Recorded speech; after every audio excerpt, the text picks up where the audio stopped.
Et une chose, moi, qui m'a intéressé dans les vidéos que vous avez fait récemment, c'est la vision que vous aviez actuellement de l'inflation. Donc on a une inflation qui est très élevée, là, c'est plus du tout un secret pour personne, même si les banques centrales l'ont nié pendant très longtemps. Maintenant, même elles sont rattrapées par la réalité. C'est-à-dire qu'on a une inflation aux US qui est de 8,5% et qui, hors énergie et alimentation, est quand même déjà de 6,5%. L'inflation aux US, la cible, c'est 2%, hein, comme en Europe. Donc, on a une inflation 3 fois supérieure à la cible aux USA et on a une inflation qui est la plus haute depuis décembre 81. En Europe, on est à 7,5%, ce qui est aussi absolument gigantesque.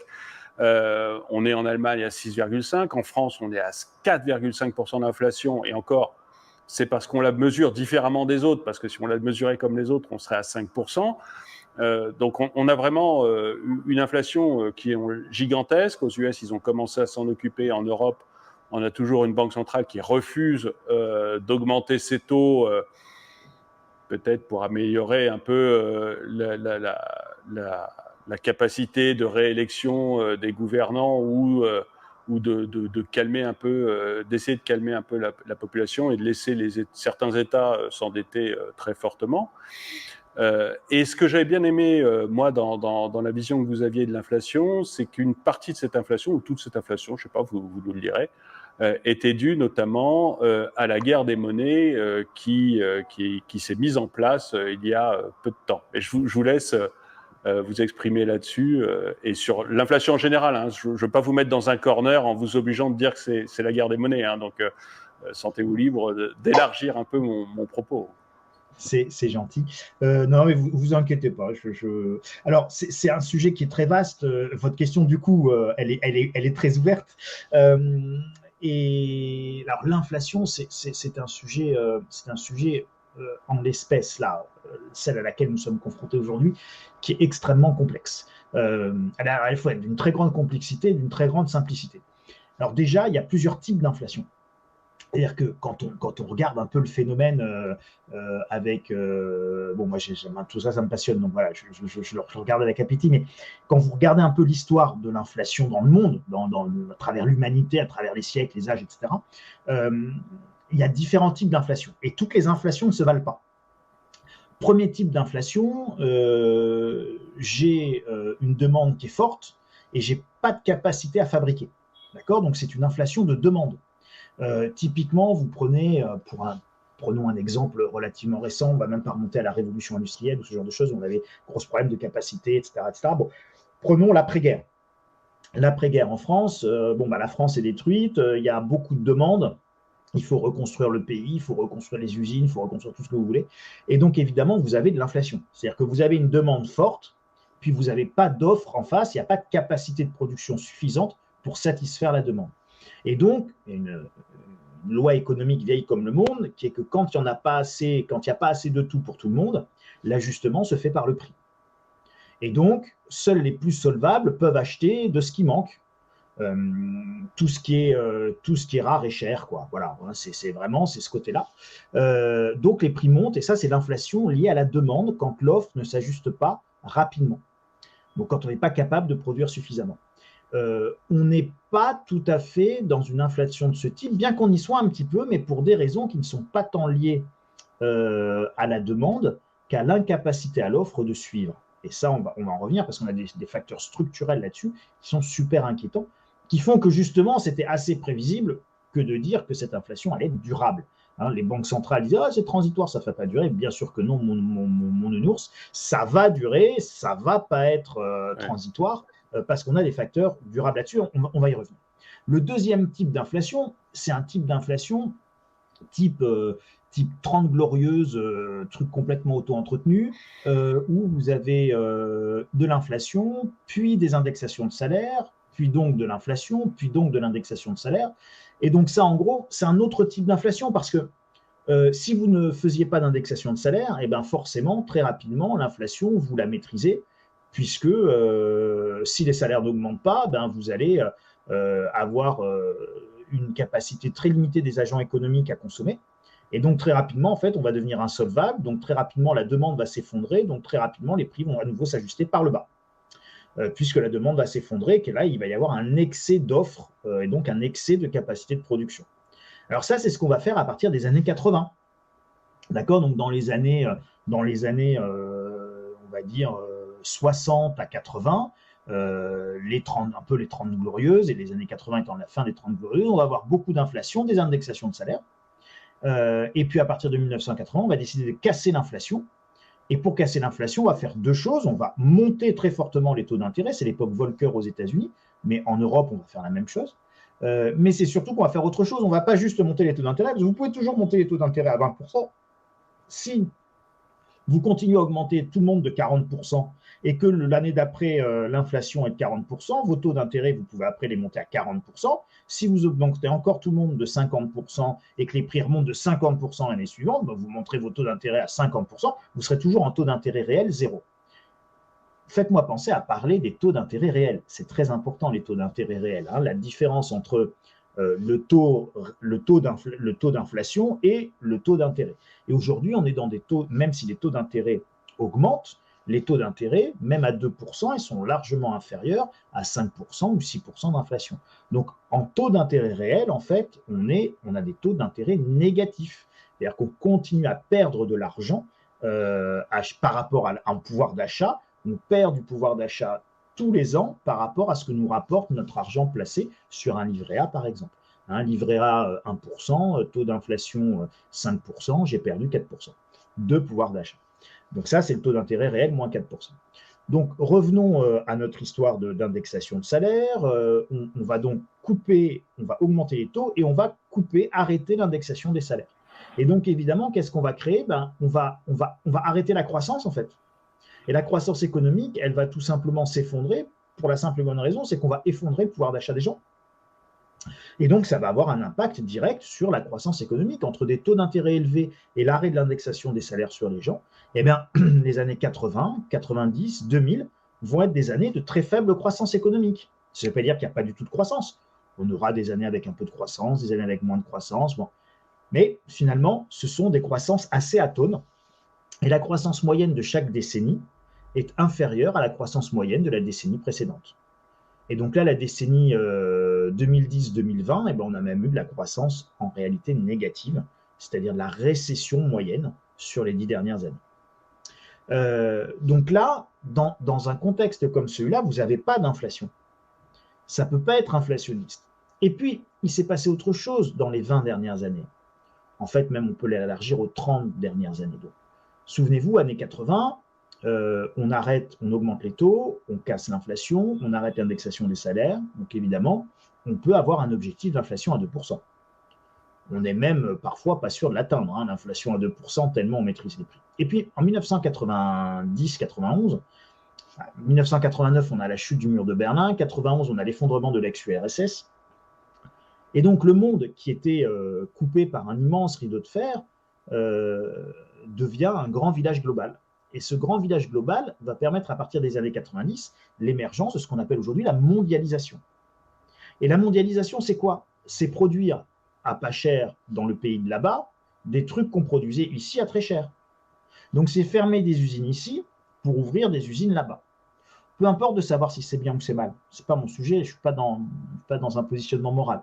Mais techniquement, qu'est-ce que ça entraîne ça? Ça entraîne qu'ici, vous détruisez des emplois et des usines, et vous créez des usines et des emplois là-bas. Alors, le ici, ça peut être les États-Unis, ça peut être l'Angleterre, ça peut être la France, ça peut être le Japon, d'accord? Donc, on va dire, ce sont les pays occidentaux. Et donc, on a détruit des capacités de production dans les pays occidentaux pour aller construire des capacités de production dans ce qu'on appelait les pays à bas coût, donc notamment l'Asie. Et donc cette mondialisation-là, elle n'était pas possible quand il y avait le communisme et qu'on était enfermé derrière nos rideaux de fer et qu'en Chine, on massacrait les étudiants chinois sur la place Tiananmen, et qu'en ex-URSS, vous aviez le Politburo, etc., etc. Et donc ça, c'est un mouvement récent, c'est un mouvement qui est globalement à 20 ans. D'accord? Ça a commencé réellement au début des années 2000, ça s'est accéléré tout doucement au milieu des années 90, et puis ça a réellement complètement émergé et amplifié au début des années 2000. C'est un mouvement qui est extrêmement déflationniste, la mondialisation.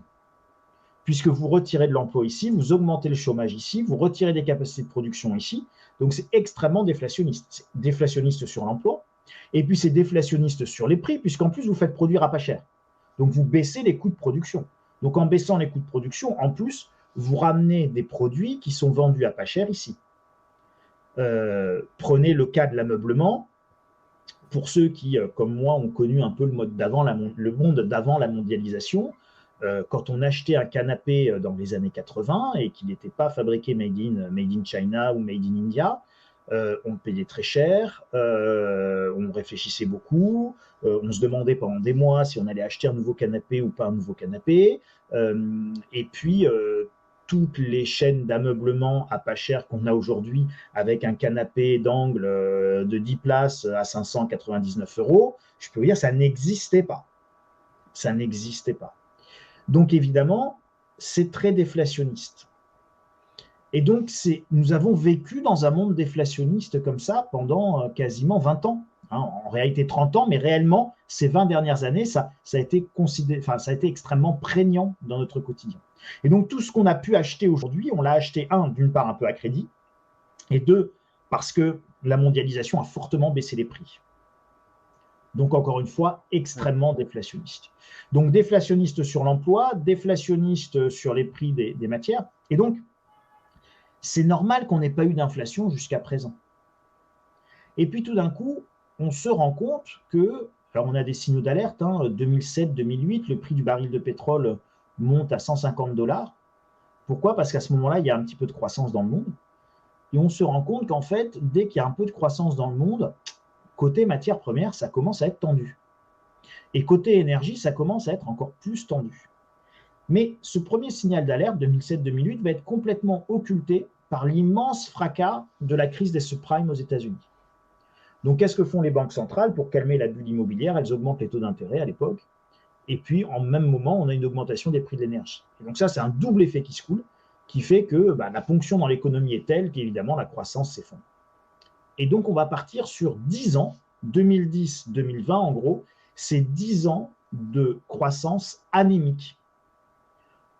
On ne fait de la croissance que vraiment en étant, je dirais, c'est du dopage. C'est du dopage à la dette. On fait en gros entre 5 et 7 euros de nouvelles dettes de PIB pour réussir à produire entre 0 et 2 euros de croissance chaque année.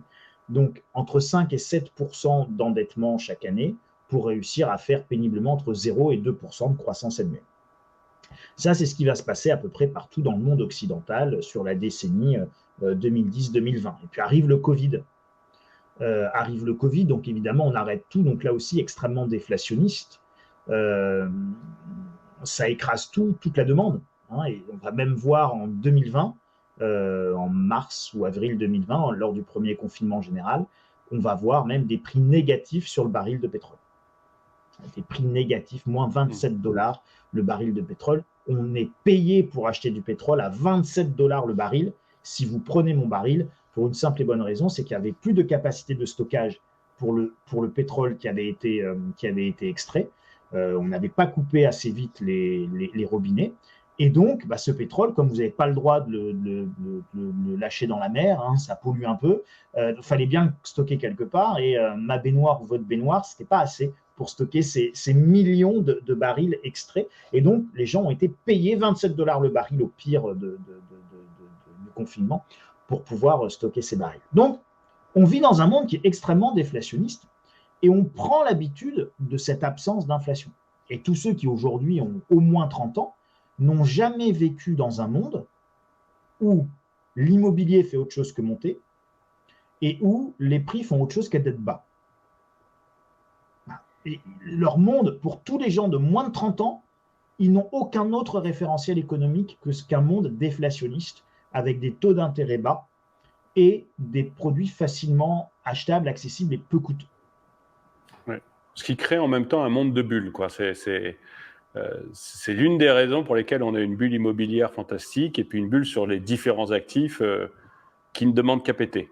Mais effectivement, c'est 30 ans de folie économique. Mais bon, on va voir ce que ça va donner. eh bien, on peut penser raisonnablement qu'on arrive au bout de ça. C'est pour ça que depuis plusieurs mois, même quasiment, moi ça fait 2 ans que j'avais annoncé le choc inflationniste dès le Covid en fait, que le Covid avait créé un choc inflationniste très important. En fait, ce n'est pas le Covid en lui-même qui crée le choc inflationniste. C'est-à-dire que comme souvent en économie, on a atteint des effets de seuil, et il y a un événement qui va faire basculer une situation et un équilibre qui avant était là, et puis pof, vous le faites basculer de l'autre côté. Et souvent, vous avez un élément déclencheur, un élément catalyseur qui va faire que vous avez une bascule. En fait, l'effet de seuil avait été atteint. Donc, on dit, c'était à cause de la crise de machin, c'était à cause de la crise de trucs, c'était la crise des missiles de Cuba, c'était la crise de la guerre, de la première guerre du Golfe, c'était la crise des subprimes, c'était la crise de Lehman Brothers, c'était la crise en Ukraine, c'était la crise du Covid. Mais en fait, les effets de seuil avaient déjà été atteints. On met juste un mot, un nom dessus. Et puis souvent, disons-le aussi, ça permet de trouver un petit bouc émissaire. Et c'est ce que j'allais dire. On montre un ennemi. C'est plus facile de montrer un ennemi que de dire que nous, on a fait n'importe quoi pendant des années, quoi. Complètement. C'est toujours plus simple. Ça permet de simplifier pour tout le monde. Mais alors, quel est le fond du problème, en fait? Le fond du problème, quand on regarde bien les choses, c'est quoi? Eh bien, c'est que on est atteint d'une maladie très grave, voire même assez incurable, qui est la raréfaction des ressources. Alors, ça fait globalement 2000 ans, allez, on va même dire 3000 ans, si vous regardez en fait, ça fait même 5000 ans que l'homme creuse la terre pour sortir des métaux, sortir de l'or, sortir de l'argent, etc. Alors, l'être humain, on est ce qu'on est, c'est pas une critique bête et méchante, on est ce qu'on est, donc on doit bien se connaître. Et donc on est très paresseux, on a raison d'être très paresseux, c'est juste de l'efficacité entre l'effort fourni et le résultat obtenu, quoi. Donc c'est très intelligent, donc on a raison d'être paresseux. Un vrai travailleur est très paresseux pour travailler le moins possible et avoir le maximum de rendement possible. Et d'ailleurs, le capitalisme, c'est la paresse poussée à l'extrême, puisque le capitalisme, c'est toujours faire mieux avec moins, c'est ça qu'on appelle la productivité. Donc quand on veut être productif, c'est faire plus avec moins. Donc c'est faire plus avec le moins d'efforts possible. Et c'est parfaitement normal de se poser cette question. Donc on est techniquement et génétiquement paresseux, que tous les parents qui ont des enfants qui ne travaillent pas très bien à l'école soient donc rassurés.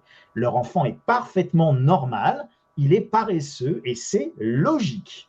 Voilà. Et donc c'est normal, en fait, il n'est pas paresseux, il est productif. Il essaye d'avoir le moins mauvais résultat possible avec le minimum de temps passé. Et plus leur enfant est paresseux, en fait, plus il est intelligent, plus il est être humain, plus il cherche à rationaliser son effort. Donc, vous voyez, soyez très rassurés, vos enfants feront de grandes choses dans la vie en étant paresseux comme ça. Moi, j'ai un ou deux enfants très productifs aussi. C'est moi, mais je pense, voilà. Plusieurs enfants qui sont merveilleux en productivité en ce moment. Là, C'est ça. Et puis alors, plus ils deviennent un peu ados, j'ai l'impression, plus ils sont productifs. C'est ça. C'est fantastique. La fin du collège et le début du lycée, c'est d'une productivité incroyable. Je vois bien. Et donc, pourquoi je vous dis ça? Parce qu'on a commencé par extraire ce qu'il y avait de plus facile à extraire. Donc évidemment, nous avons commencé par ramasser les métaux là où ils étaient quasiment visibles. Et puis, quand on a ramassé ce qui était le plus accessible, on a commencé à creuser un petit peu. Puis on a commencé à aller un petit peu plus loin. Puis quand on a brûlé la forêt qui était à côté de chez soi, on est allé dans la forêt qui était un peu plus loin et il fallait commencer à marcher pour aller ramasser son bois. Puis, là, on était à 1 heure de marche pour aller ramasser son bois, on est passé à 2 heures de marche, puis à 1 jour, puis à 2 jours. Et donc, au fur et à mesure où vous exploitez les ressources, l'effort pour exploiter les ressources suivantes devient de plus en plus important puisque vous commencez par manger les ressources qui sont le plus accessibles, le plus abordables. Ça veut dire quoi? Ça veut dire que nous sommes structurellement condamnés. Ça ne veut pas dire qu'il n'y en a plus. Ça veut dire que ce qu'il y a est de plus en plus loin et de plus en plus cher à extraire. C'est ça que ça veut dire déjà. Et là-dessus, on peut tous être d'accord. C'est d'une logique biblique. D'accord? Vous commencez par ramasser ce qui est à côté de chez vous, et une fois que vous avez bouffé tout ce qu'il y avait de plus proche, vous êtes obligé d'aller plus loin.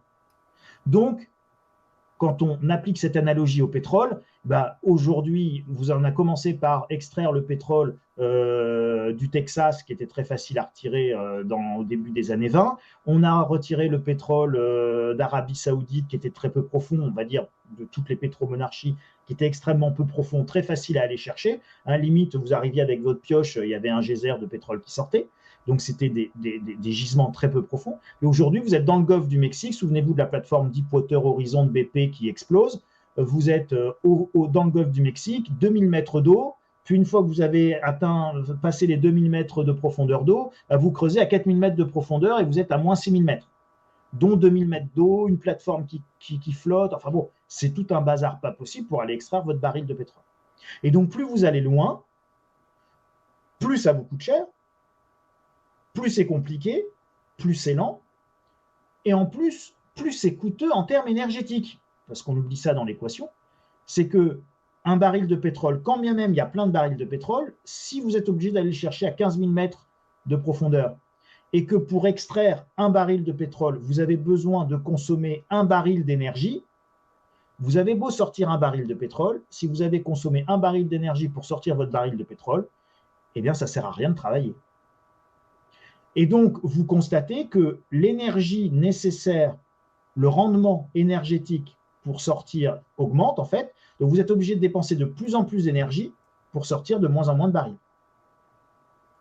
Donc, vous avez un rendement énergétique de l'extraction pétrolière qui est en train de s'effondrer. Mais pareil avec le gaz, pareil.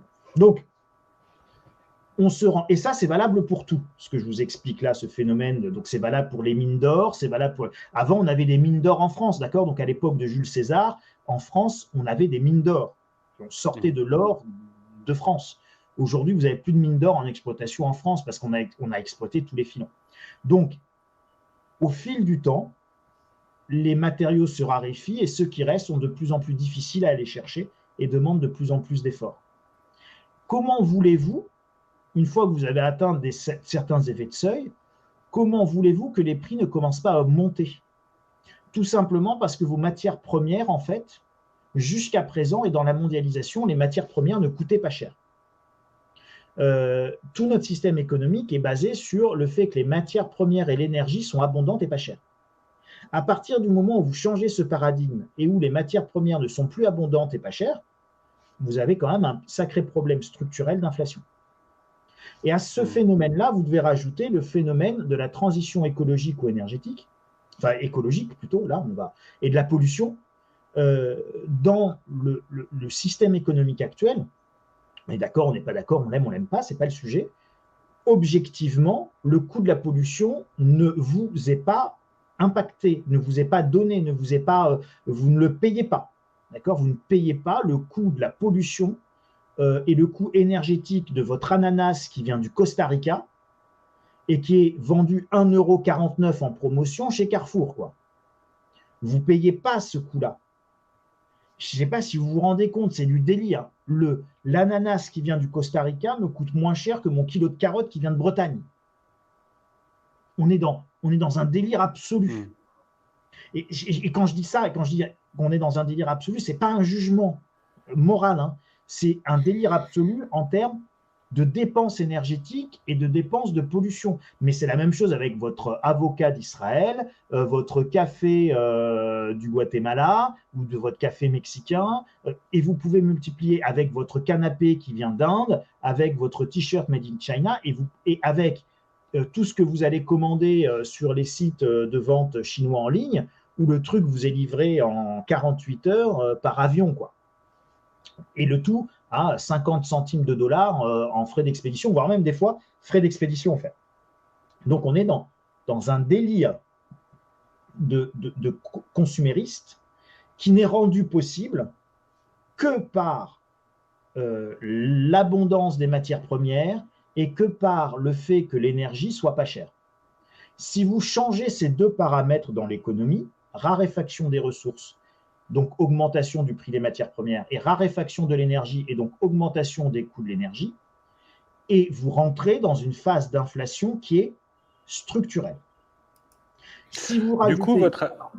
Du coup, vous pensez que l'augmentation du prix des matières premières et l'augmentation du prix de l'énergie, ce qui est très proches l'un de l'autre finalement, c'est quelque chose qui est structurel et qui est appelé à durer. C'est pas juste lié à une reprise économique qui fait qu'on était habitué à avoir peu besoin de pétrole et peu besoin de matières premières pendant 2 ans de Covid, et que tout d'un coup, toutes les usines en même temps reprennent leur activité et on n'a pas assez de stock, et du coup, on doit produire beaucoup plus ou vendre plus cher. Et en attendant de pouvoir produire beaucoup plus, on se met à vendre plus cher. Ce qui, là, serait plutôt l'idée que développe actuellement la Banque centrale, notamment la BCE, en disant cette augmentation des matières premières, cette augmentation du prix de l'énergie, c'est temporaire, le temps que les producteurs se remettent à produire suffisamment. Vous êtes plutôt sur une idée, c'est quelque chose de durable et pas du tout quelque chose de temporaire. Complètement. Complètement. En fait, si vous voulez, je pense que ça fait, en réalité, je pense que ça fait 10 ans qu'on le sait, plus de 10 ans qu'on le sait, et que les banques centrales ont géré en conséquence, en fait. Lorsque les banques centrales montent les taux d'intérêt en 2006-2007, ce qui va provoquer la crise des subprimes, en fait, vous savez, les banques centrales savent très bien les conséquences de leur politique. Si je mets des taux à zéro, je crée des bulles, et je crée de la croissance, et je crée de la demande. Mais quand je monte les taux et que je crée les conditions d'une énorme crise économique, je sais que je vais créer les conditions d'une énorme crise économique. Et quand la banque centrale américaine, la Fed, vous annonce qu'elle va monter ses taux d'intérêt, qu'elle va retirer son soutien à l'économie par ses rachats d'actifs, etc., la Fed sait très bien qu'elle va créer les conditions d'une terrible crise économique. Et vous le dire, c'est une certitude. Il va y avoir, si la Fed augmente ses taux d'intérêt et les met à 5% avec plus de 20 000 milliards de dollars de dette, avec des Américains qui sont tous endettés à taux variable, contrairement aux citoyens français, ce qui avait créé la crise des subprimes, on va se faire une crise économique monumentale, avec un krach obligataire, un krach boursier en plus, puisqu'on a les obligations au plus haut, on a les marchés financiers au plus haut, et on a le marché immobilier au plus haut. Donc on va avoir la triple bulle qui explose, bulle obligataire, bulle immobilière et bulle des actions. Vous avez toute la... Et là, c'est une certitude. De la même manière que le soleil va se lever demain, si les taux de la Fed sont mis à 5% demain, vous avez un krach absolument considérable. Et donc, si vous créez une crise économique comme ça, qu'est-ce qui va se passer? Vous allez complètement écraser la demande. Vous allez doubler le taux de chômage, vous allez créer tellement, vous allez casser l'investissement, casser l'achat immobilier, faire baisser les actifs, etc. Donc vous allez créer un effet d'appauvrissement tel que de toute façon, la demande en matière première de tout va s'effondrer. Et donc si la demande s'effondre, eh bien vous faites durer vos stocks plus longtemps. D'accord. Et je pense que c'est comme ça qu'il faut voir ce qui se passe aujourd'hui. Et je pense que c'est comme ça qu'il faut voir également cette notion de grand reset qui est portée par le Forum économique de Davos, ou cette notion de transition écologique dont vous entendez parler en permanence. La transition écologique, ça veut dire quoi la transition écologique? Ça veut dire tout simplement avoir besoin de moins de matières premières, avoir besoin de moins d'énergie. On vous parle de l'économie circulaire, c'est recycler ce qui n'existe plus à l'état naturel, donc réutiliser ce qu'on jette, etc., etc. Donc, si vous voulez, c'est tout ça la transition écologique. Hein. C'est nous faire passer d'un monde d'abondance de matières premières à un monde de raréfaction de matières premières. Et cette transition écologique, elle est profondément inflationniste. D'accord? Voilà un autre facteur structurel inflationniste. Donc, je vous ai parlé de la raréfaction des matières premières. Ensuite, je vous parle maintenant de la transition écologique. Quand on veut tous isoler nos maisons au même moment, quand on veut tous mettre un poêle à pellets au même moment, quand on veut tous passer sur une pompe à chaleur qui consomme peu d'électricité au même moment, etc., etc., et que ça se fait dans le monde entier, bien évidemment, on a une demande qui augmente, et donc ça, c'est très inflationniste. Quand on veut tous acheter des voitures électriques au même moment, c'est inflationniste. Alors, c'est déflationniste pour les voitures thermiques, les voitures à moteur à essence, mais c'est inflationniste, évidemment, pour la demande de voitures électriques. Donc là, vous avez un autre facteur d'inflation qui est structurel, contrairement à ce que peuvent dire les banques centrales. Et les banques centrales, encore une fois, elles ont raison de ne pas forcément dire les choses. Leur mandat, ce n'est pas de vous dire la vérité. Leur mandat, c'est d'assurer la stabilité économique. Ça n'a rien à voir. Voilà. Ça n'a rien à voir. De la même manière, le travail d'un gouvernement, ce n'est pas de vous dire la vérité. Le travail d'un gouvernement, c'est d'assurer la stabilité sociale. Donc, si pour assurer la stabilité sociale, ils doivent vous mentir en vous racontant des carabistouilles du genre le virus à Wuhan n'a aucune chance d'arriver en France, dixit la ministre de la Santé de l'époque, Agnès Buzyn, et puis 3 semaines après, on était tous confinés, enfermés chez nous, avec des gens qui mouraient dans l'Est de la France et qui tombaient comme des mouches. D'accord? Bon. Mais pourquoi? Parce qu'on assure la stabilité sociale, on évite la panique. Une fois que vous avez bien compris ça, vous pouvez commencer à réfléchir. Ils ne vous mentent pas forcément parce qu'ils sont méchants. Alors, il y en a des fois, ils vous mentent parce qu'ils sont méchants. Il y en a des fois, ils vous mentent parce qu'ils veulent vous manipuler. Okay, mais de base, ils vous mentent parce que leur objectif, c'est d'assurer la stabilité économique, d'assurer la stabilité sociale, d'assurer. Donc, ils ont un objectif supérieur qui fait que si vous étiez en plus à leur place, vous réagiriez sans doute de la même manière. Parce que si vous avez McKinsey qui arrive et qui vous dit, ah ben, monsieur le président, avec votre beau chapeau, sachez que si vous commencez à dire aux gens, ah, vous allez tous mourir dans d'horribles souffrances inflationnistes, et ben voilà, il va y avoir tel mouvement de panique, ça va faire tant de morts, il va y avoir tant de faillites. Bon. Alors que si vous dites rien, ben, ils vont s'y habiter petit à petit, ils vont pouvoir s'adapter. Donc, vous êtes dans des processus itératifs. Il faut bien comprendre ça. Il faut sortir de la naïveté béate, du genre, on me dit la vérité parce que je suis bien informé. Non, mais on ne peut pas vous dire la vérité parce que vous êtes bien informé. Ce n'est pas comme ça que ça fonctionne. C'est chaque source de diffusion d'informations a son propre objectif. Et encore une fois, certaines informations, certains pouvoirs sont là, encore une fois, pour assurer stabilité sociale, stabilité économique, stabilité bancaire, stabilité… Bon. Vous imaginez si demain vous avez une panique bancaire? Bon. Donc, quand vous avez quand vous êtes dépositaire du poids de la parole publique parce que vous êtes ministre de l'économie, vous n'allez pas dire, ah oui les gars, nos banques, elles sont super fragiles. Hein. Ah non, mais elles sont super fragiles, nos banques. Moi, franchement, en tant que ministre de l'économie, j'ai retiré tous mes sous de la banque. Mais imaginez qu'un ministre vous dise ça. Qu'est-ce qui se passe? Tout le monde se met à courir dans la seconde qui suit pour aller retirer ses sous. Donc, une fois que vous avez compris ça, vous avez compris tous les biais, et là, c'est une analogie, c'est un exemple outrancier pour illustrer, mais quand vous avez compris ça, par analogie, vous avez compris à quel point toute l'information économique, politique, est fondamentalement biaisée. Et pas forcément pour des mauvais mobiles. Hein. Vous voyez, je juge même pas, c'est pas forcément des mauvais mobiles. Mais en revanche, en tant qu'acteur économique, il ne faut pas être naïf. Donc voilà un deuxième facteur structurel d'inflation qui est la transition écologique et énergétique.